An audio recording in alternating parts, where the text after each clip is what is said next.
जय श्री हरि। पौष पुत्रदा एकादशी के उपरांत माघ माह के कृष्ण पक्ष में आने वाली इस एकादशी को षट्टिला एकादशी कहा जाता है। 1 तिल स्नान, 2 तिल का उपटन, 3 तिल का हवन, 4 तिल का तर्पण, 5 तिल का भोजन और 6 तिलों का दान। तिल के ये 6 प्रयोग इस व्रत में अवश्य करें। इनके प्रयोग के कारण यह षट्टिला एकादशी कहलाती है। इस व्रत के करने से अनेक प्रकार के पाप नष्ट हो जाते हैं। षट्टिला एकादशी का महत्व।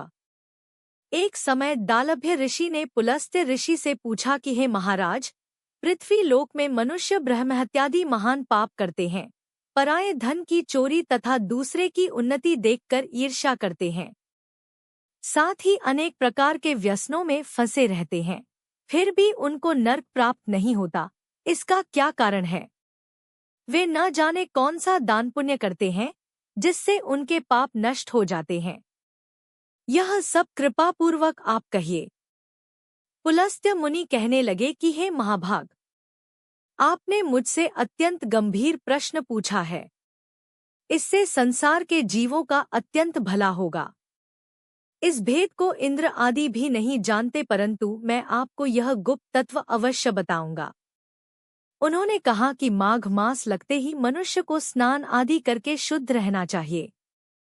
इंद्रियों को वश में कर काम, क्रोध, लोभ, मोह, अहंकार, ईर्ष्या तथा द्वेष आदि का त्याग कर भगवान का स्मरण करना चाहिए। पुष्य नक्षत्र में गोबर, कपास, तिल मिलाकर उनके कंडे बनाना चाहिए। उन कंडों से 108 बार हवन करना चाहिए। उस दिन मूल नक्षत्र हो और एकादशी तिथि हो तो अच्छे पुण्य देने वाले नियमों को ग्रहण करें। स्नानादि नित्य क्रिया से निवृत्त होकर सब देवताओं के देव श्री भगवान का पूजन करें और एकादशी व्रत धारण करें। रात्रि को जागरण करना चाहिए। उसके दूसरे दिन धूपदीप, नैवेद्य आदि से भगवान का पूजन करके खिचड़ी का भोग लगाए। तत्पश्चात पेठा, नारियल, सीताफल या सुपारी का अर्घ्य देकर स्तुति करनी चाहिए। हे भगवान, आप दीनों को शरण देने वाले हैं, इस संसार सागर में फंसे हुओं का उद्धार करने वाले हैं। हे पुंडरीकाक्ष, हे विश्वभावन, हे सुब्रमण्य, हे पूर्वज, हे जगतपते, आप लक्ष्मी जी सहित इस तुच्छ अर्घ्य को ग्रहण करें। इसके पश्चात जल से भरा कुंभ, घड़ा ब्राह्मण को दान करें तथा ब्राह्मण को श्यामा गौ और तिल पात्र देना भी उत्तम है।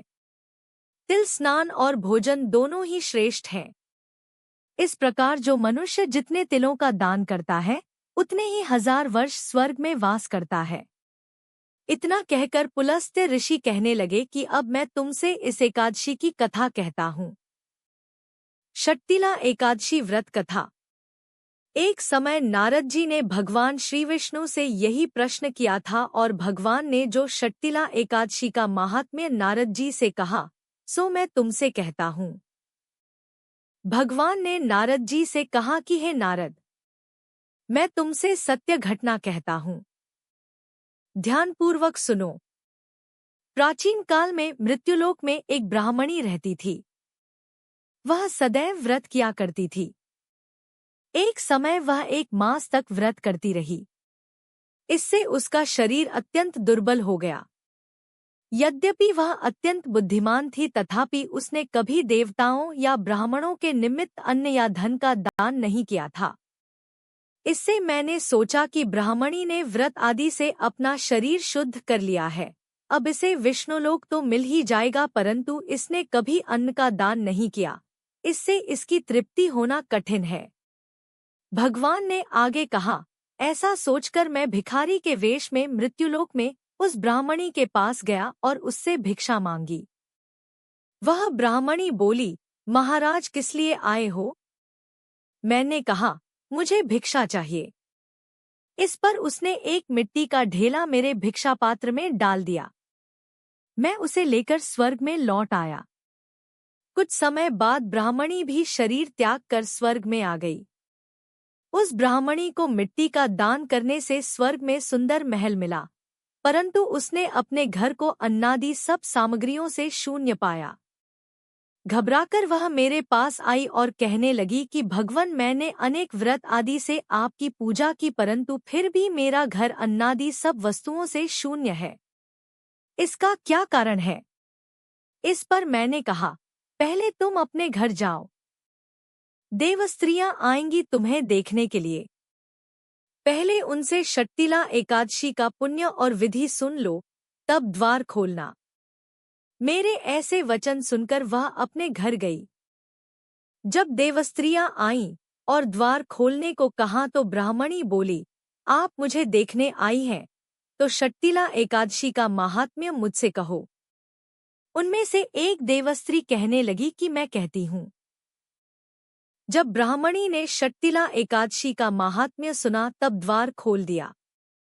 देवांगनाओं ने उसको देखा कि न तो वह गांधर्वी है और न आसुरी है, वरन पहले जैसी मानुषी है। उस ब्राह्मणी ने उनके कथनानुसार षट्टिला एकादशी का व्रत किया। इसके प्रभाव से वह सुंदर और रूपवती हो गई तथा उसका घर अन्नादि समस्त सामग्रियों से युक्त हो गया। अतः मनुष्यों को मूर्खता त्याग कर षट्टिला एकादशी का व्रत और लोभ न करके तिलादि का दान करना चाहिए। इससे दुर्भाग्य, दरिद्रता तथा अनेक प्रकार के कष्ट दूर होकर मोक्ष की प्राप्ति होती है। इस प्रकार षट्टिला एकादशी व्रत कथा समाप्त हुई। जय श्री हरि।